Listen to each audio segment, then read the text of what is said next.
Welcome students. আজকে আমরা সালোকসংশ্লেষের বিক্রিয়াগুলো দিয়ে কাজ করব।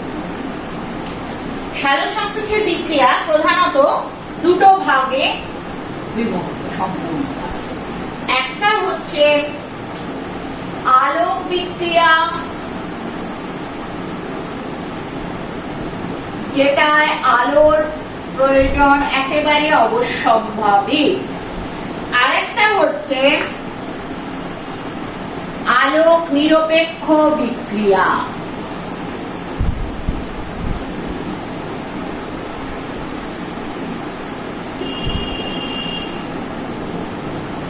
এটাকে অনেকে অন্ধকার বিক্রিয়াও বলে থাকে। আমাদের বইয়ে এরা অন্ধকার বিক্রিয়া বলেই বেশি পরিচিত। তাই বলে আবার লোকজন যেন এমন না ভেবে বসে ওই বিক্রিয়াটা অন্ধকারে হয়।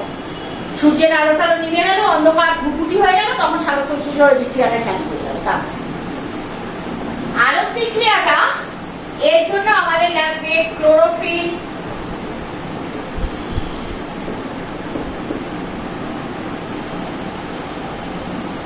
সূর্যালোক বা সমপরিমাণ এনার্জি যুক্ত কোন আলোক।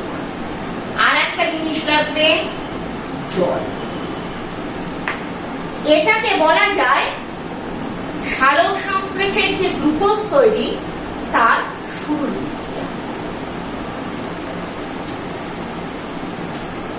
এ তৈরি করে, এর থেকে আমাদের বেরিয়ে আসে এটিপি,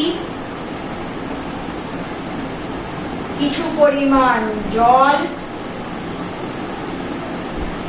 অক্সিজেন,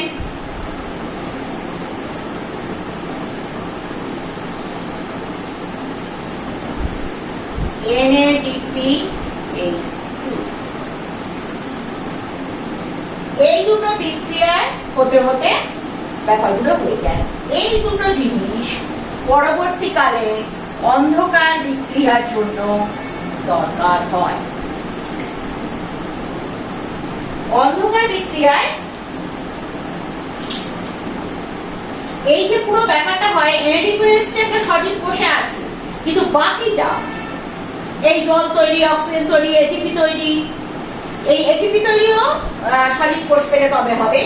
বাকিগুলোকে কিন্তু কোষ ছাড়াও করানো যায়, বা এই রিয়েজেন্ট গুলো দিলে করানো যায়। প্রথম আলোক বিক্রিয়ার রিয়াকশন ওইভাবেই একজন দেখেছিলেন, রবিন হিল বলে একজন, যেটাকে হিল বিক্রিয়া বলা হয়। সেটা আমরা পরে আসছি। অন্ধকার বিক্রিয়া শুরু হচ্ছে আলোক বিক্রিয়ার জিনিসপত্র নিয়ে, ওই দুটো জিনিস নিয়ে। তারপরে বাইরে থেকে কার্বন ডাই অক্সাইড এখানে আসবে। তারপরে রাইবিউলোজ বিসফসফেট বলে একটা জিনিস কোষে থাকে, রাইবিউলোজ বিসফসফেট। শেষ অবধি এখানে এরা তৈরি করে গ্লুকোজ।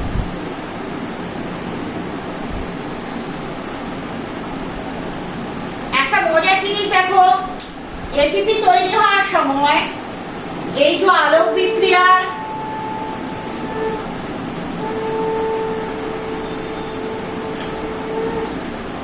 সূর্যালোকের যে শক্তি, ওটা কিন্তু এই এটিপিতে বাধা পায়। এই বাধা পায় মানে বা বেঁধে যায়, ওর ভেতর ঢুকে যায়। সেই শক্তি নিয়ে যায় ওইখানে এই কার্বন ডাই অক্সাইড আর রাইবিউলোজ বিসফসফেটের বিভিন্ন বিক্রিয়ার মাধ্যমে এই গ্লুকোজের মধ্যে এই শক্তিটা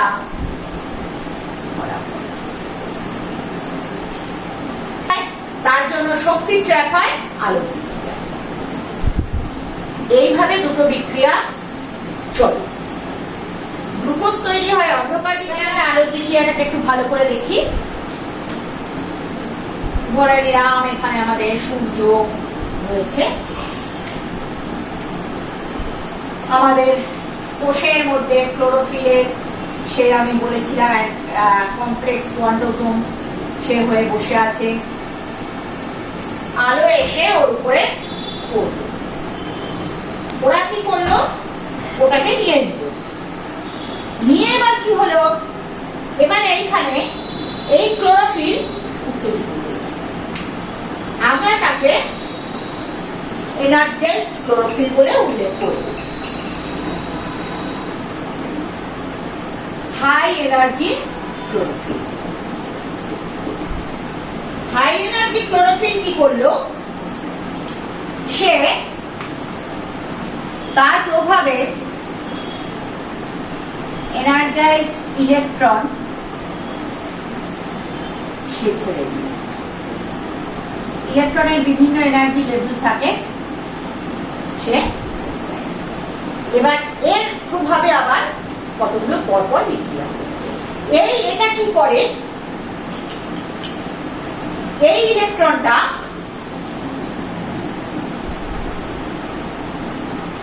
বিভিন্ন ইলেকট্রন বাহক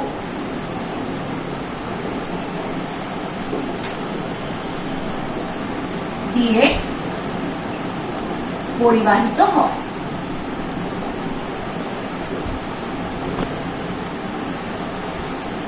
এই একটা ইলেকট্রন বাহক থেকে আরেকটায় যখন যায়,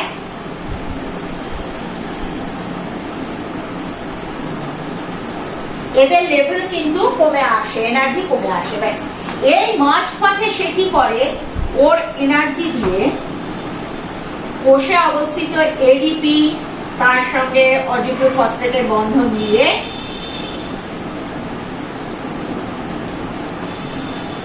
এটিপি তৈরি করে। এই ঘটনাটাকে ফটোফসফোরিলেশন বলা হয়।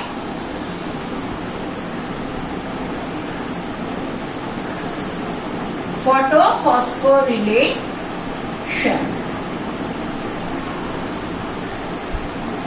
একটা বলে, আলো তোমার ফসফরাস বন্ধন না, আমাকে কি ব্যাপার আছে, এই ব্যাপারটা হলো। এরপরে আরেকটা ঘটনা, এর মধ্যে এই ক্লোরোফিলের উত্তেজিত ক্লোরোফিলে ইলেকট্রন এদের প্রভাবে ঘটে যায়, সেটা হচ্ছে জল ভেঙে যায়।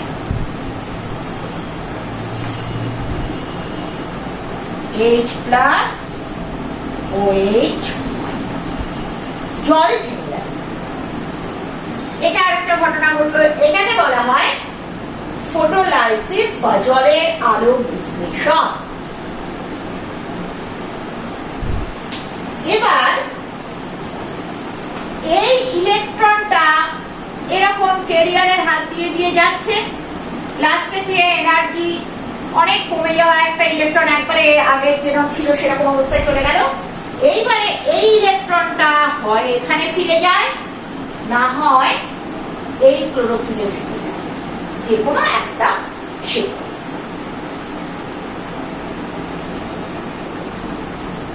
এবারে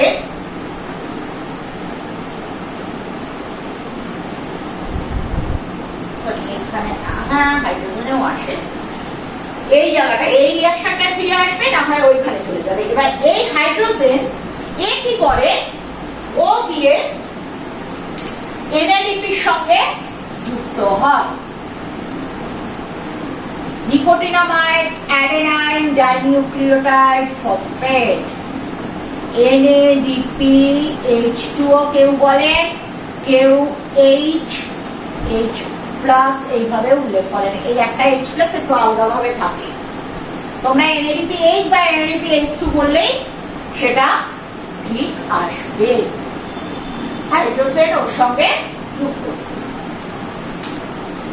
এবার এই ইলেকট্রন কোথায় যাচ্ছে তার উপর নির্ভর করে ফসফোরিলেশনে তফাৎ দেওয়া হয়।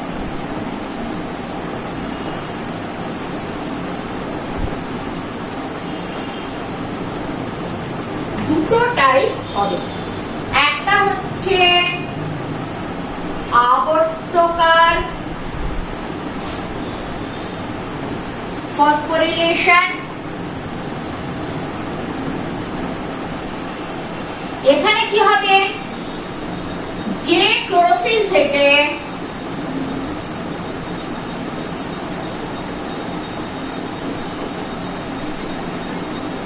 ইলেকট্রন বের হয়েছিল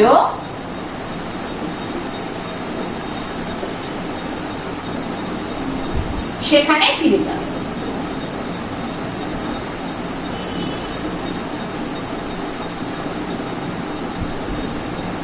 মাঝে এটিপি তৈরি করবে।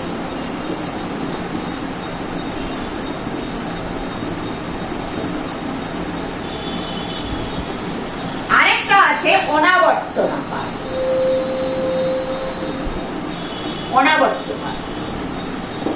অনাবর্তকারের ব্যাপারটা কি হয়, ক্লোরোফিল থেকে ইলেকট্রন বেরিয়ে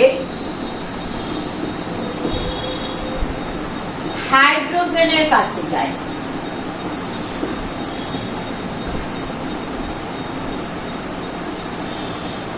OH মাইনাস থেকে ইলেকট্রন এসে ক্লোরোফিলে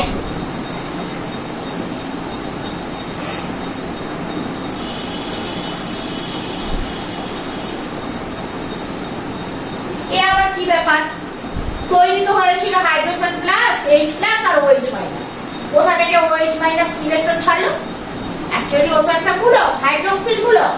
জিনিসটা কি হয়, এই OH মাইনাস ওই ইলেকট্রন ছেড়ে OH, এবার ওই চারটে OH গিয়ে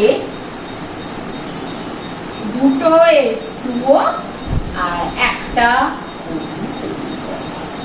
এই O2টাই কিন্তু আমার অক্সিজেনের তোমার সালোক সংশ্লেষের O2।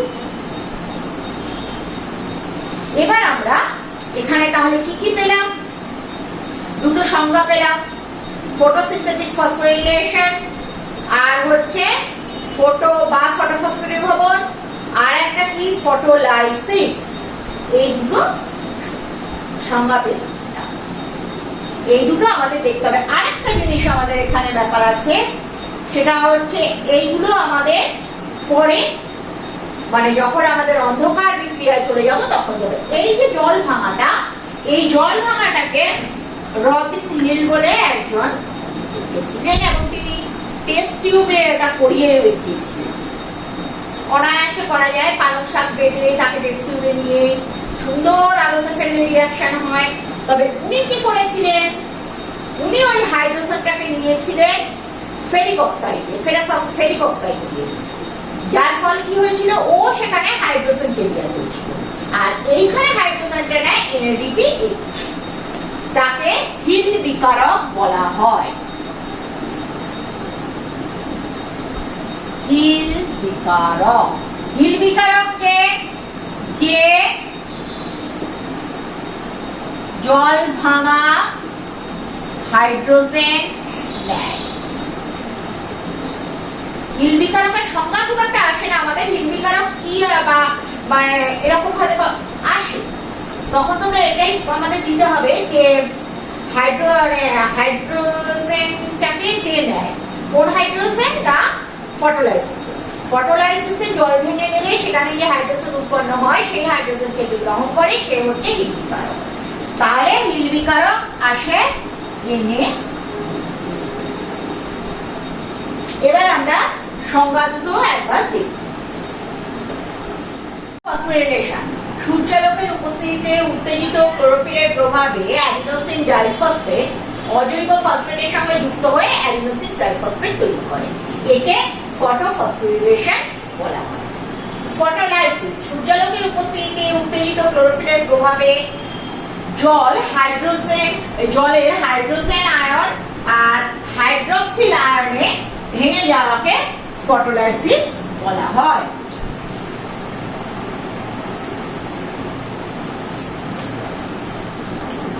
এই দুটো আমাদের এখান থেকে ভীষণভাবে আসে, এটা মনে রাখতে হবে।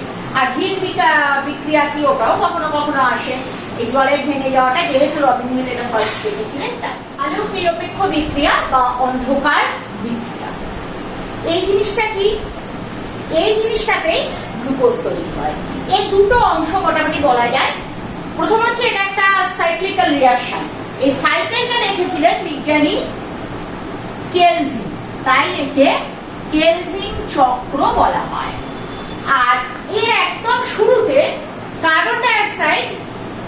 এই চক্রটার মধ্যে কম্পাউন্ড হয়ে ঢুকবে। যেই জায়গাটাকে বলা হয় কার্বন অ্যাসিমিলেশন বা কার্বন আত্তীকরণ। কি হয়, কোষের মধ্যে অবস্থিত আরইউবিপি রাইবোজুলোজ বিসফসফেট, এটা একটা 5 কার্বন কম্পাউন্ড। এর সঙ্গে একটা কার্বন ডাই অক্সাইড যুক্ত হয়ে পিজিএ একটা 3 কার্বন কম্পাউন্ড দেয়। পিজি এর নাম হচ্ছে ফসফোগ্লিসারিক অ্যাসিড। এর মধ্যে আরো কম্পাউন্ড একটা তৈরি হয়, সেটা আনস্টেবল। পিজিএ কিন্তু স্টেবল। আর এই একটা বিখ্যাত উৎসেচক, এই হচ্ছে আমাদের কার্বন অ্যাসিমিলেশনের উৎসেচক এবং গ্লুকোজ তৈরির চাবি। রাইবোজুলোজ বিসফসফেট কার্বিউলোজ অক্সিলেজ ডিহাইড্রোজিনেজ। কোনো দরকার নেই এই ভয়ানক নামটা মনে রাখা, শুধু জিনিসটাকে নিজেরা মনে রাখতে, নিজেদের খাতায় রেখো, নিজেদের পরীক্ষার খাতায় এটা আমরা কোনো দিন চাই। এবার ওই ফসফোগ্লিসারিক অ্যাসিড ও হচ্ছে প্রথম স্টেবল কার্বন কম্পাউন্ড। এই প্রশ্নটা ভীষণ আসে যে প্রথম স্টেবল কার্বন কম্পাউন্ড কোনটা, আর এটা 3 কার্বন কম্পাউন্ড বলে এটাকে 3 কার্বন সাইকেলও বলা হয় বা C3 সাইকেল। এরপরে আমাদের কি হয়, এই ফসফোগ্লিসারিক অ্যাসিড থেকে তৈরি হবে 1,3-বিসফসফোগ্লিসারেট ও কিন্তু 3C। আচ্ছা, কার্বন ডাই অক্সাইড একখানা আর একটা আরইউবিপি, মোট কটা কার্বন হলো 6টা, তৈরি করে 2টো পিজি হয়ে গেল।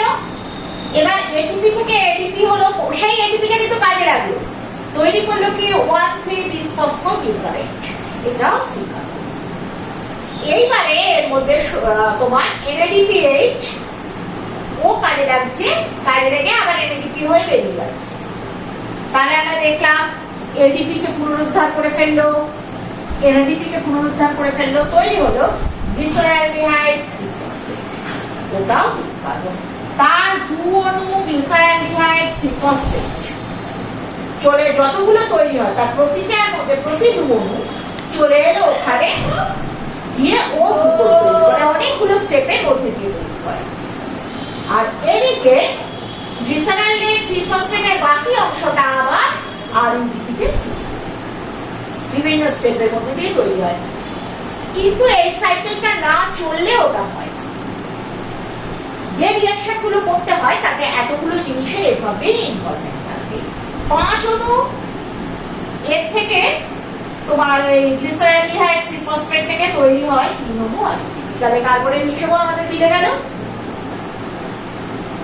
এই সাইকেলটাকে ওই যে অ্যাসিডটা তৈরি হচ্ছে ফসফোগ্লিসারিক অ্যাসিড, অর্থাৎ 3 কার্বন, যার জন্য এটা C3 সাইকেল।